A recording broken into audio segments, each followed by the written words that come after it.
So Trump decided, or pretty much decided, to send Tomahawks to Ukraine. He said that right during the last night. We've heard that, but as I understand, Trump didn't decided to the very end that he will definitely send Tomahawks to Ukraine, Tomahawks missiles, I mean.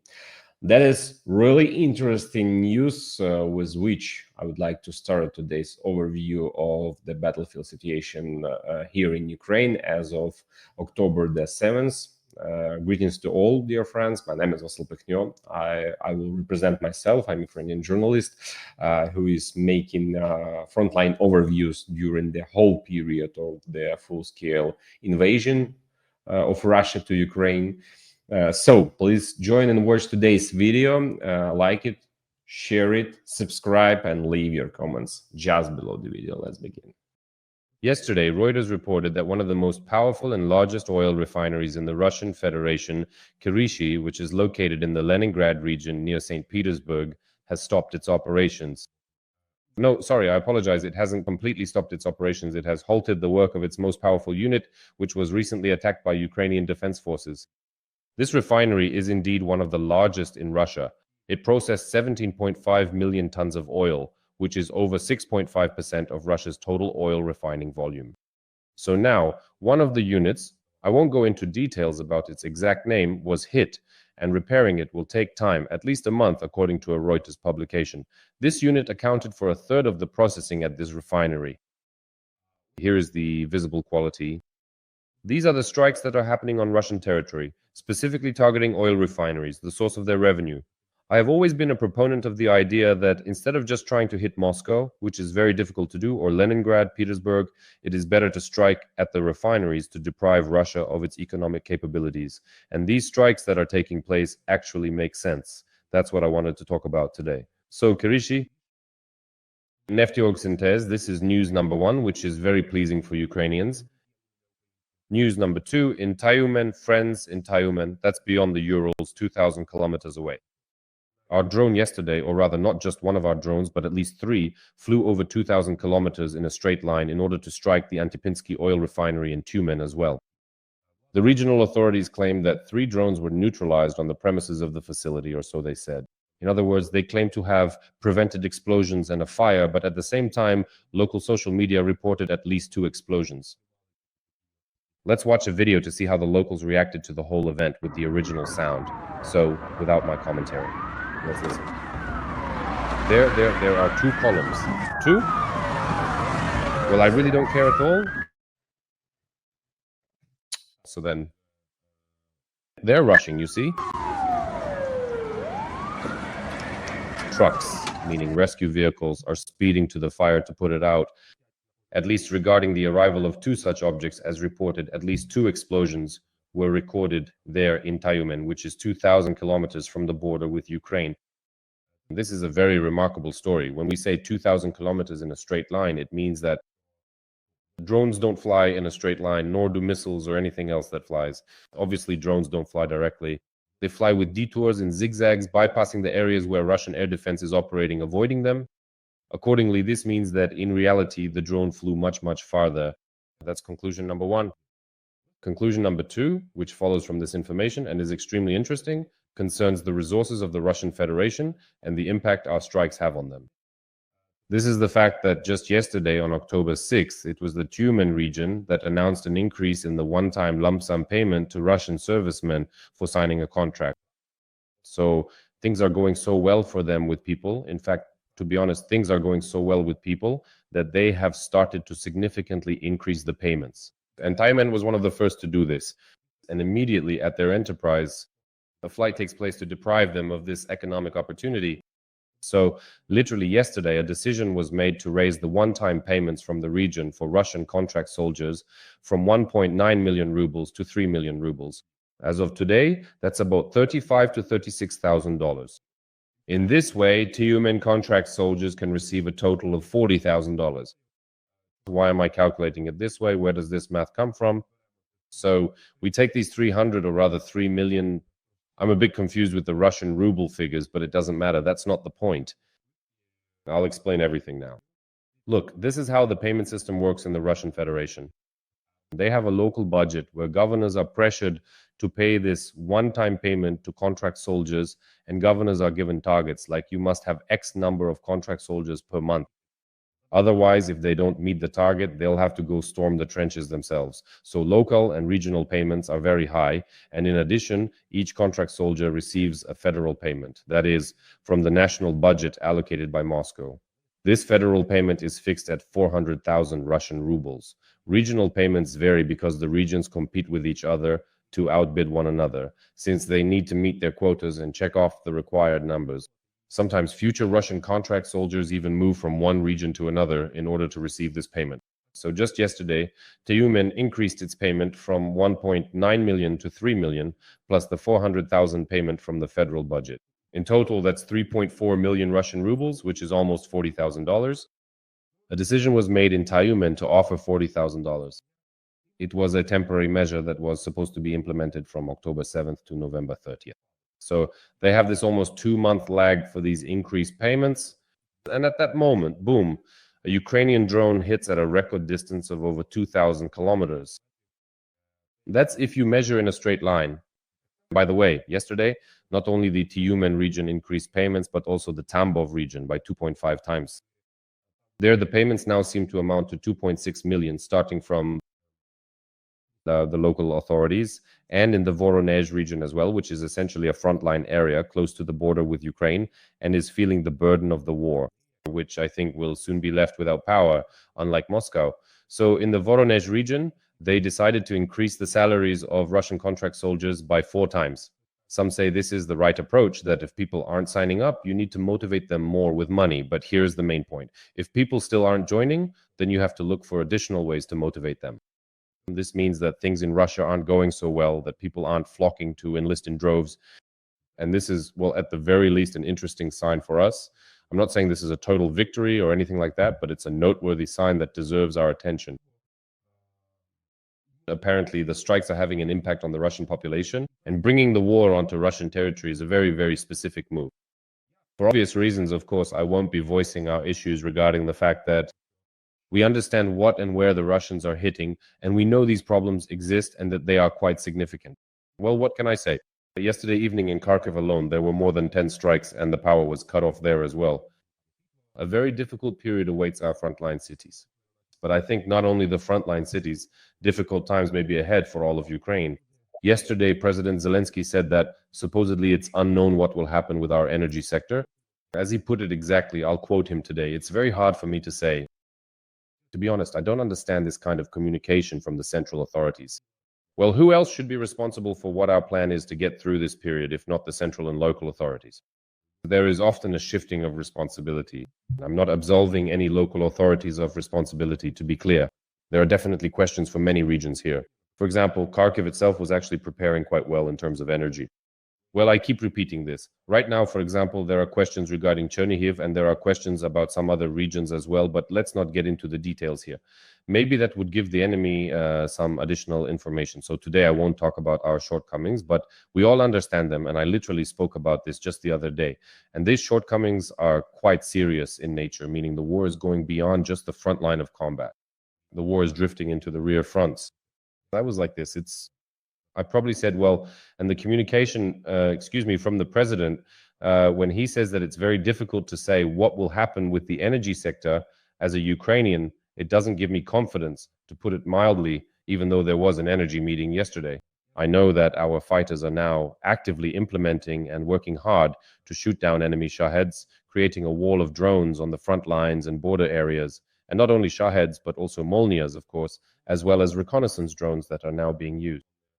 Well, this work is ongoing, and I hope everything will succeed. We'll see what gets implemented. I would really like to see more involvement from the local community. Now, let's move on to the front, because this review has already been going on for almost 10 minutes, and nothing has been said about the front yet. So yesterday, there was an important statement from the General Staff that the OSUDNI Prom, which recently replaced OSU Kortitsia, has been dissolved. Here we have this very large stretch of the front with the main directions and areas of combat operations, all the way down to the southern districts of Donetsk region. All of this was under OSU DNI Prom, but now it has been dissolved. This was a temporary structure, and it was dissolved due to the transition of the Ukrainian armed forces to a corps-based system. Well, I don't know. I'm not sure if this is really the right decision. I mean, it truly was a situational area, let's put it that way, a situational staff structure that was temporarily created to conduct combat operations, to subordinate operational tactical groups, which have now been replaced by corps. Until recently, in fact, Mikhailo Drapati, the former head and commander of the ground forces, was in charge of OSUB Dnipro. Now, as reported by the General Staff, he will head one of the troop groupings consisting of several corps, apparently, although he is formally, not just formally, but officially, the commander of the joint forces. And in fact, as the commander of the joint forces, he should probably command all the defense forces of our state. But after the removal, so to speak, of Mikhailo Drapati, and at his own, of course, request, but it's clear that it wasn't just his own wish at play there.